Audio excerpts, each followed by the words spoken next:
This interview was so much fun to get to do with the great Godwin Louis. If you haven't heard of Godwin yet, he is a professor at the Berklee College of Music, and he has toured internationally with some of the most renowned jazz musicians on the planet. Herbie Hancock, Wynton Ellis Marsalis, some of the most legendary players have called upon Godwin to be a sideman in their band, and when you listen to him play and you learn more about him, you will quickly know why.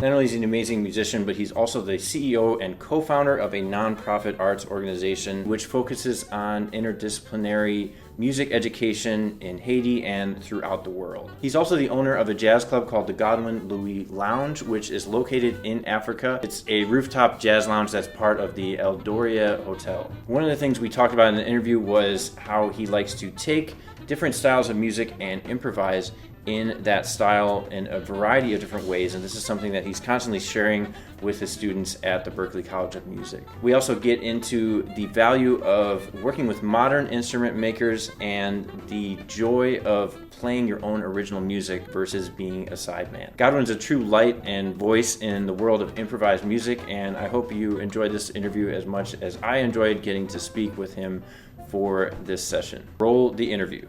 Thank you so much for being on today. We're just going to jump right into it. So the first question that I have for you is, what was your major light bulb moment that you had with improvisation and deciding to make being a saxophone player your vocation? I think it's definitely starts with my upbringing. I grew up in a musical family.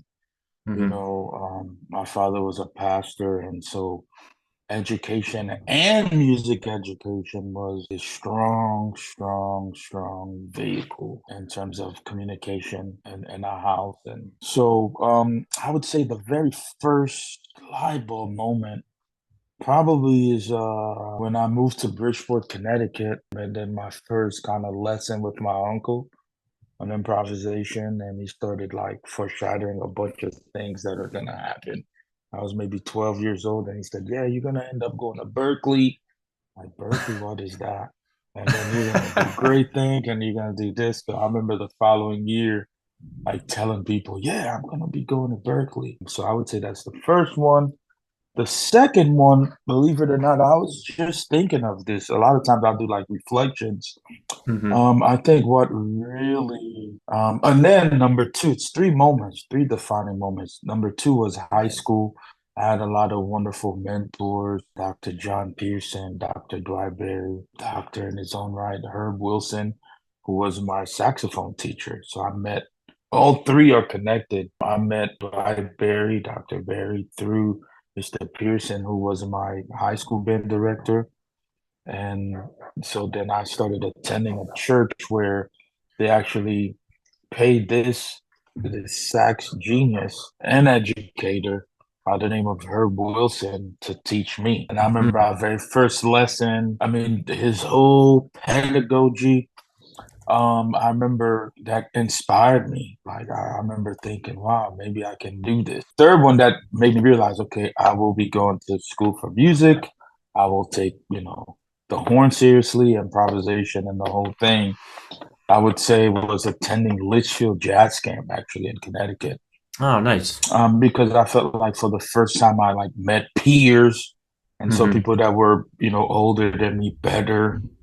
I'm from a small city in Connecticut, Bridgeport, and in terms of like talent and people improvising at a high level, I didn't go to a performing arts high school.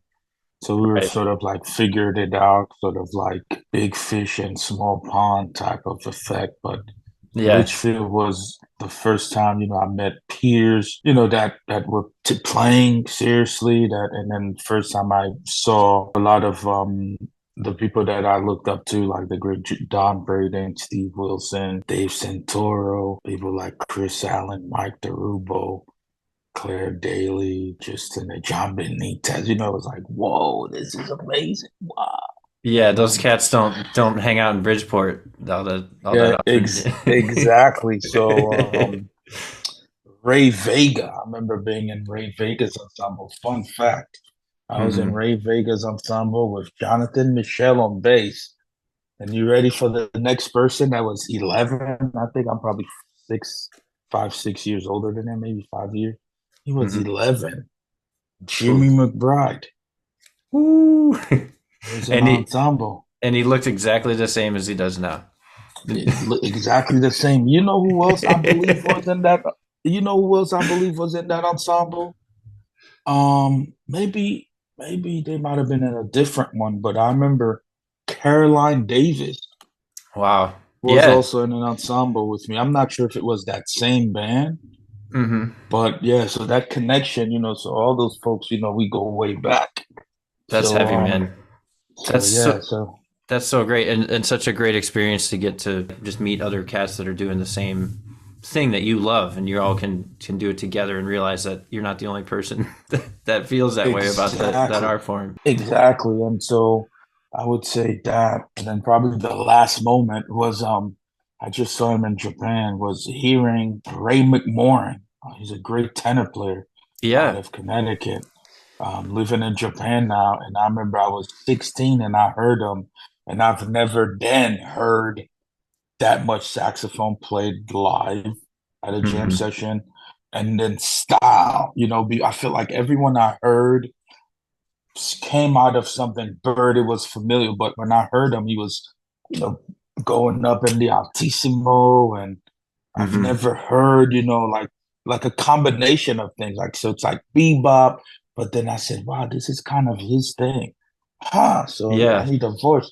I said, man, the tenor sound like a trumpet. Those four moments I always think of, when I think of my own development and how far, I've come, and I always That's think like, amazing. wow. Yeah, and I totally love that you didn't just make it one defining moment. I guess the question is a little bit limited because there's multiple things that really Right, right. epiphanies that you have along the way before you actually commit to something that heavily. So, yeah, Exactly. thanks for sharing all that. So the next question is, what's one thing you've been focusing on recently in your practice sessions? I know that we're all kind of on our own stages Right, of development. So the reason right. I'm throwing recently in there is because there's probably been a lot of things that got you to where you are now, but like, what are you kind of Absolutely. focusing on in the moment? Yeah, lately I've been focusing really on improvisation for improvisation's sake.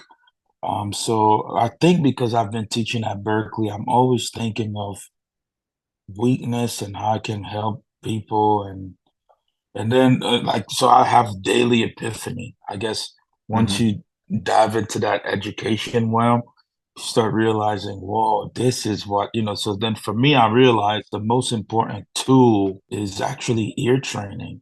Of course we hear that, but I feel like I don't know if it's stressed enough. It might be one of those like, yeah, ear training. Yeah, yeah, of course. But really, ear Hmm. training in terms of like, can you hear E over G? Can you actually hear that sound before you create sound, create energy, create rhythm, whatever it is over it? Can you hear these progressions in order? Can you hear A minor to F sharp minor, those minor third progression? Can you hear, E flat diminished resolving to like D minor, things like that. So in my practice, I've been kind of focusing on literally, I'll start playing an etude, non-stylistic, Hmm. and literally try to go for sound, energy, and present, pretty much like what I'm hearing. So lately, I've been listening to checking out Dvorak because I'm long story short working on some orchestration, and so Oh, I've been nice. checking out a lot of different composers, and I'm always intrigued by a lot of those cats. And I realized to me, part of what we do should be some of this stuff, like improvise that sound, Yeah. improvise a theme. So it's interesting. This morning, I'm currently in Fort Lauderdale for Jazz Cruise, and I said, "Oh man, I gotta meet Steve." So like on my way back, I rented a car. I'm running back, from Whole Foods, picking up some last minute stuff, and then I got in the car and I was thinking of like practicing. Oh, what am I gonna practice today? and I tuned in to our good alto brother. Ah, man, I'm spacing out, and I saw them playing something, and I said, wow, this is exactly, we should be able to improvise those sounds, you know? We should be able to improvise. Hmm. Schoenberg, Bach, like that energy, you know? I know that's a long, long answer, but if I can shorten it, it's, you know, getting to the horn and hearing sounds, whatever style, and be Hmm. able to focus and hone and create. It's been kind of like my passion lately. So yesterday I was messing around with that, just like sound. I create a Kentis Ferme, improvise based on that, do some long tones inside of that, do some Hmm. technical exercises instead of that, Yeah. develop completely emotive inside of that. And the Right. thing is, I create sort of like I create an atmosphere where there's error, I can take it again, but there's like a forward motion to it. I don't know if you, I think it's just something fun I'm trying out. You know, there's forward motion, there's stop. This is not it, you know, be honest. Let's try this different direction. Then sometimes I'll space out and go to something else, like more bop, more dance, like no focus. Focus on Yeah. the sound, focus on the task at hand. Okay. Yeah, I love how specific you are being about this particular concept because, like, in the practice room, if you're not using like a certain sense of direction or having some sort of guidance within your own process, then you kind of end up floating. But this is a very specific thing. It almost sounds like you're taking, modern contemporary classical harmony and trying to approach it with the same mindset that we do like 251s or something like that. But like Mm-hmm. their harmonies are so much more sophisticated or just more unique. Man, I love this answer, but and sorry, I didn't mean to cut you off, Oh but no, no, no, no. Yeah, yeah. no, so I've been doing that. Hmm. But again, I'm doing it non-stylistically. Right. So the past, I guess, 12 years, I've been spending a lot of time researching, like understanding like that the African diaspora. You know, it's for a lot of us, it's a term, but Hmm. because I am the way I am, I said, no, I have to make this tangible there, you know, to really understand musically what that means. So I've been exploring and traveling to a lot of, you know, different places in the continent and in general. And because of that, I have a lot of bootlegs. So I created like a shed, kind of like notebook of ideas of things I've heard. Some of it I even teach, you know, my students, some of those concepts, like things Hmm. like cultural improvisation, taking, you know, specific sounds and modes from a cultural place. It can extend outside of Africa, like Balkan, you know, to the Indian stuff, Right. kind of improvising, feeling it out. When we think of improvisation, we were approaching it from okay, I'm gonna do long tones here, and then I'm gonna do some technical exercise. But I think there's a way that we can fit all of that, the technical exercise, the long tones, Hmm.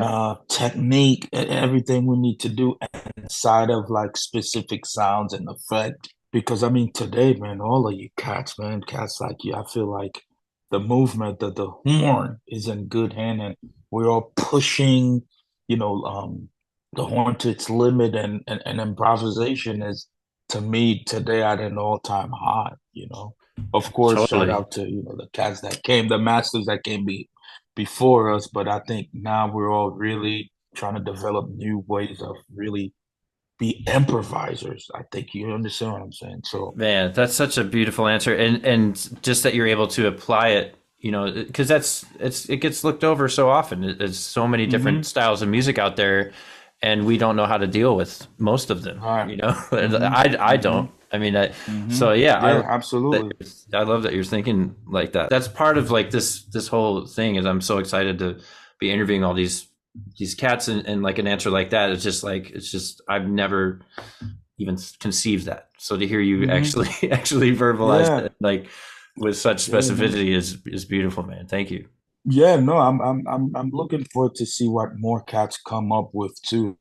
Hmm. Specific things that deal with you know, learning how to improvise Yeah. for improvisation's sake, you know, like meaning, you know, creative ideas flowing, and Bach, Chopin, Charlie Parker. Sidney Bechet, Coltrane, Dick Coates, Yeah. Steve, and you name it. You see what I'm saying? Like, because Yeah. all of it is improvisation. Because I think we learn in works of music that Bach was improvising. So and Hmm. really think today some of us can and great improvisers. There are cats that like improvise that sound.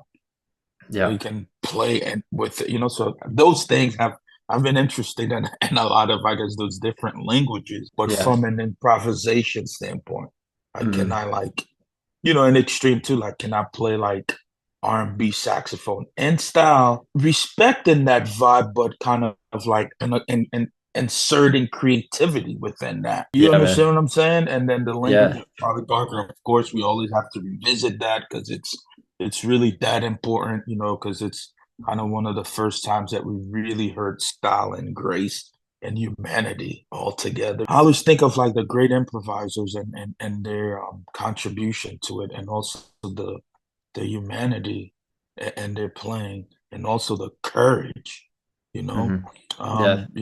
Yeah, when you listen to someone like Eric Dolphy, the courage, the stuff he was playing in the 60s, my gosh, So that's been kind of like my focus. And I feel like as an educator, I realize maybe I'm turning into that kind of like those 15 semesters presenting my students with 15 different extreme improvisatory tools that they can add to their own bag, and Yeah. some that are extreme that makes them think, oh, I hate this, I like this. But it's just kind of like things to, yeah, because I mean, listening to all you cats, honestly, I feel like I've fallen in love with that art again, the art of improvisation and Yeah. improvising and creating. And there's a lot of, modern terms that cats use, like a spontaneous composition, Hmm. all of that, whatever you want to call it, but that's kind of the essence and the spirit and the subject matter that I'm referring to, spontaneous composition done Yeah. stylistically, dealing with the instrument and culture and energy and all of that.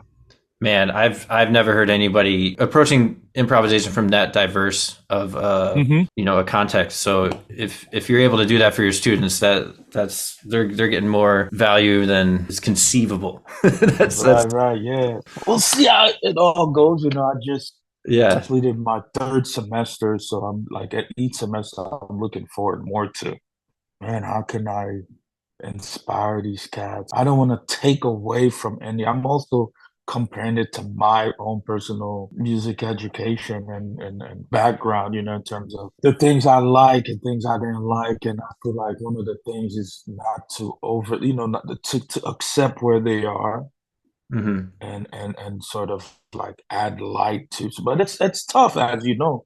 That sound is so personal. Every time a cat come in, I want to change their sound, but I'm like, okay, no, that's their sound. I don't. So I Yeah. never kind of tweak that.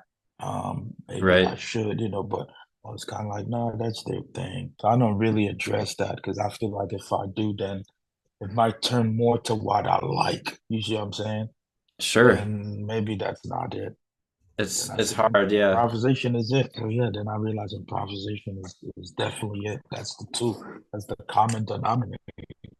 That way they can approach it and always draw from it what they want from it, Hmm. and sound more like themselves. There's so much great information and answer. I really appreciate that, man. Thank you, Steve. Yeah, man. So next question on the list of six is, who was the last saxophone player you listened to, or it could be a musician, and you thought to yourself, man, this is amazing. The great Alex Lore. Oh yeah, man. That dude Yeah. that's an improviser. He's freaky, man. Alex is such a bad dude. That's the cut I just listened to now on I like to put my music on shuffle. Hmm. So that way, so like all you cats, literally, I'm really a fan and I mean it. Like, so whenever I see you guys come out with a project, Bandcamp, whatever, I get it, Oh download, put man. it on shuffle. And then, if I'm dry, whatever I'm doing. So like just again this morning when I went on my little ride, Hmm. Alex came on. I said, man, that guy. Yeah, he's Yeah, got such a facility, man, and yeah, yeah, it, yeah, yeah. it's effortless. The thing that's always just blows me away about great players like that, especially like Alex, their playing is so effortless, right? They're barely having. It seems like you don't hear any struggle in their playing, but Right, to get to right. that point probably took so much effort, like Exactly. Absolutely. Really, absolutely does. it's, And yeah, yeah, and to me was the perfect example of kind of like the wave that I'm on, the things I've been thinking, and all the other again, like I said, all of you, man, yeah. all the other cats, man, and like everyone is improvising at such a high level, man. The tradition is there, the self is there, Hmm. everything is there. The tradition is there. Feel like, this generation, we're up to something. I don't know, maybe I'm an Yeah. optimist, but man, when I listen to everyone, it's all like if, like students, doesn't matter. I'm always kind of like hearing like, wow, this is really cool. You know? Yeah, no, I share that optimism too. There's just like this abundance of just positive things happening in our community. So I think it's going to spill over into just everything. No, and thanks for keeping the answer to just one thing. I know there's like so many influences out there, but like that's what I was looking for is just like just the last one specific thing. One, yeah, yeah, yeah. Killing. Okay, so this one's totally unrelated and pretty easy answer. What is your current saxophone setup? I'm actually playing one of those. I think it's a custom John Ledbetter alto he made. My Hmm. dream horn, I always tell cats, was a King Super 20. I always loved the idea of having silver bell with brass on lacquer body with silver neck. So he made me a beautiful horn, and I actually have three super balance sections. And to me, that horn, it has something that those horns don't have. And now I completely believe in modern technology. Yeah, so that's what I'm playing on currently, alto and on soprano, because I play a lot of soprano. I'm playing on a con. I think it's from the 1920s. I want to say transition, actually a con transition or something like that. Nice. But yeah. And then like mouthpiece and reeds. Oh yeah, yeah, yeah. For full setup. Sorry, I'm Yeah. playing No, you're the good. Godwin Louis modeled styles Nice. mouthpiece. The new material to me is insane, really killing. And then for reeds, I'm going. Actually, I'm using now the Boston Sax reeds.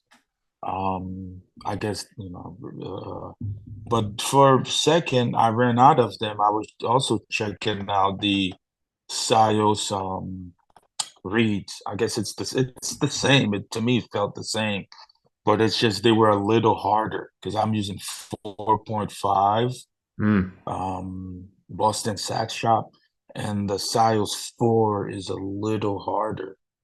Okay. But so I guess between the two, but really Boston Sax, what Jack is doing over there, as you know, is amazing. Yeah. And the reads are great. To me, they last a long time. Both have, family. So shout out to Brigatti, Right. for hooking those cats up. Yeah. Yeah, yeah. So that's and then ligature I'm playing on Silverstein. I guess that's it. And then the Boston. This is important. When cats talk about gear, they don't mention neck strap. But I'm Mm. using the Boston Sax Shop. What is I don't even know what it is. The one with like Like the the lamb, I think is that what yeah. you call it? Is it a Balam? I think Balam is the No, it's just shoulder one, but this one I don't know oh what it's Newberry. called. The Does he call it Newberry? Newberry. I think Yeah. it is called Newberry. And I really recommend that. I remember, Jack telling me, man, really try this. Like Hmm. you need this. And it really makes a major, major difference. Yeah. Sometimes it's not the setup. I remember doing a master class somewhere and the guy was telling me, yeah, I'm having struggle. I said, man, try my neck strap. I really think that will like ease a lot of that push and Yeah. it really helped. So, Nice. I mean, yeah, shout out to Jack again with that, and I think that's important because that's one of the gears that we don't talk about. Oh yeah, reeds, mouthpiece, yeah, but that's to me is very important. That neck strap completely opened up my sound, and yeah, because the focus is not on the back of my neck. as much. And the weight distribution technique, the way, yeah, everything. Yeah, if you can have that comfortability when you're playing, it's gonna just free you up that much Exactly. more. Yeah. Yeah, absolutely. And then I was just curious of the tip opening on your custom Oh piece. What do you yeah, use on that? my custom piece. Yeah. It's pretty big. I don't know what this one is. Hmm. I don't know what the number is. It's a white mouthpiece. Um, Pauline gave me four of them, kind of Hmm. like based on what I was asking her. And Right. I haven't tried the other ones because if something work, I just until I'm hearing something else, then I'll try the other four. But Yeah. it's pretty big. It's very big. It's bigger. I went to Paris and I tried the new material. She gave me something like a little brighter, and it's insane. It's bigger for sure, but I think it's kind of maybe medium because before I was playing on a larger chamber, this would be kind of a little more Smaller. medium. That's my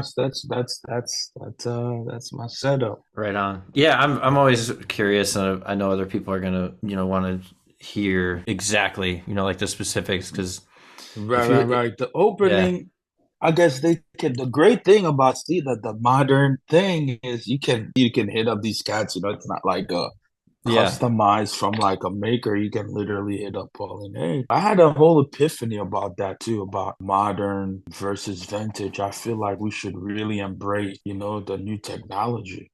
All of our heroes were literally playing the technology of their time. totally So and the, I yeah and think the that era they were living yeah. in. Yeah, and I commend you, man. You are one of the first cats, I would see you with that Yamaha or with whatever. And I remember hitting you up about that because in high school, my senior in high school, I played a custom Yamaha, and till today, I don't even have regrets. But if I did, that would be that selling that horn. If I can find it, I would definitely buy it. I would Yeah, assume it's someone in the Boston area. I sold it and then bought my super balance. But I like that horn. But I was told that at Berklee, man, you need vintage, man, a player like yourself. hmm And of course, I love my balance, my super balance. But I miss that horn. There was something special about it.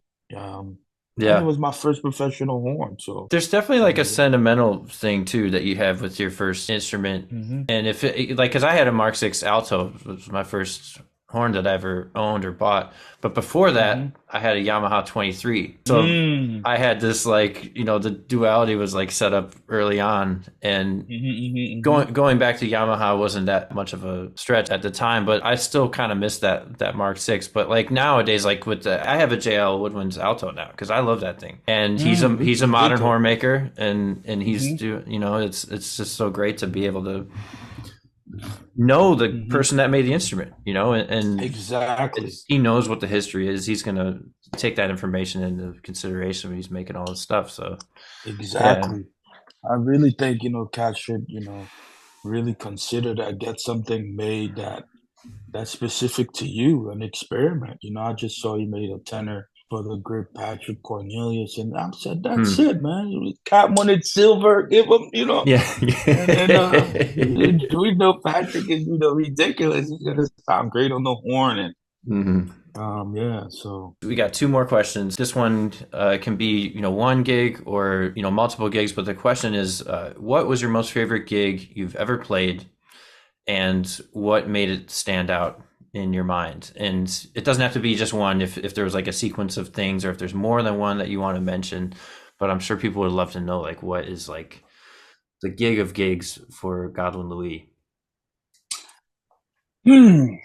I think it was, I remember it vividly because I feel like up until recently, I stopped trying to like recreate what I thought of that moment. But 2015, I believe, the Jazz Gallery, with my global project, Hmm. featuring Obed Calver on drums, Jonathan Michelle on bass, our friend Sim Dickey on guitar, Jason Palmer on trumpet, and Pauline Joe on vocals. And we just played my music. And I remember that's the freest I've ever felt. Like there was not no, I don't even remember thinking, and Hmm. I think from then on, I kind of realized the joy in playing your own set playing your own sets of music, going by your own sets of rule. I feel like that moment for me destroyed my sideman thoughts and stuff. I feel like after that, I became, like my sideman game became a little worse because then I realized, man, but when I played that set, like, it was just like everything was working. My mind, and the ideas I had and my music philosophy, Yeah. everything.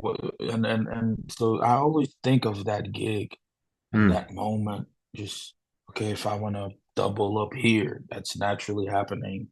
And I remember playing a hollow saxophone, whatever ideas I had, there was nothing can be incorrect. It was literally trial and without error, it was like trial. Maybe Yeah. the sound is telling me to try this. Let me try that. Let me take a condenser here. Let me Mm. do this. And so, yeah, Yeah. And just to that would have have been my, that yeah, level of control, yeah, that sounds like yeah, musical bliss. That's amazing. Is yeah, it, did that get absolutely. recorded? I have a bootleg of it somewhere, but the problem is you can't hear the bass Ah, at all. I think yeah. I had my phone was, I'm sure maybe they do, but I think that's probably still my favorite gig to date. I mean, I've been fortunate, of course, to play with a Yeah, lot of amazing, a lot of heroes, but if you're right. talking about music for music's sake and literally expression, the freedom of expression, I don't Hmm. think I've ever, had that kind of freedom ever. Expressing, not thinking, oh, I'm soloing too long, too short. Oh, this is not what the person was thinking. Heck, this is my gig. I'm just, you know. And I'll Yeah. tell you, that messed it up for me in terms of being a sideman. Because it really made me oh man, so you're a sideman today. Therefore, conform and do Right. this. And yeah, it made me realize, man, the Yeah. goal is really to write your That's music and play it with the right mind. yeah, that's such a great thing to point out is like when you can do it your way. A lot of the doubt, probably the self-doubt just goes right out the window because you know what you want. Exactly. Nobody else can tell you how to do that. You're the Absolutely. CEO. Yeah. That's Right. Exactly. Yeah. yeah. Exactly. Yeah. CEO of sound. Yeah. The last one is what other instruments do you play and how do you feel they help your saxophone playing? Great question. So my first instrument was the piano. I still compose at the piano. Some cats compose at the time, but I absolutely compose either like using, compositional devices that I learned, like that route serial. Lines, kind of poem, whatever. I compose at the piano, but my second instrument is a lot many don't know is the trumpet. My father was a Oh, wow. trumpet player. I love the trumpet. I own a pocket trumpet and like a Selmer vintage trumpet, and I really want to play it more. I wish I can play it more, but I think my playing, the lines, I think there's a lot of that in my playing, especially when Hmm. I'm playing soprano, but even the alto. I think the way I think of lines, singularity, it's kind of Right. like a trumpet player mindset. People have told me that before. Yeah, so that's what I play. Yeah, those are my instruments. I love And it. also, fun facts, I play oboe as well. Oh man. In my mind, like That's those are the a lot. hardest too, is the trumpet, oboe. I actually played trumpet in high school too, but Mm, I made a clear decision to just not play it anymore because I knew it was going to be such a challenge. So I didn't want it to like mess with anything else. But it's such a beautiful instrument. I love the sound of the trumpet, but I could never get the range. I could never get the high notes that's in. the thing. That's the thing. It makes us respect trumpet players because Hmm. and what those folks are doing day in and day out is tough. Yeah. The trumpet is definitely a challenging instrument and requires a lot. Definitely speaking of courage, requires a lot of that. And Right. ego too. That's why, there's like quote the trumpet player personality. Because Right. there is such thing as like, being exposed and yeah, so that's definitely. But to me, the hardest instruments are for us. For me, it's still, the flute and Mm. clarinet and getting us down on the clarinet, but flute. But I plan on getting the flute together this year. The great Yeah. Sherman Irby checks on me every like 2 months. How's your doubling going, man? I guess maestro, I'm working on it. So, Right. so any flute or clarinet tips, anyone listening out there when they see this, is definitely encourage and welcome. Oh yeah, Right on, man. Oh man, Godwin, thank you so much for all your great answers and for taking the time to Steve. talk to me, man. This has been so great. Yeah, for sure. Thank you for having me, Steve. Congrats on this.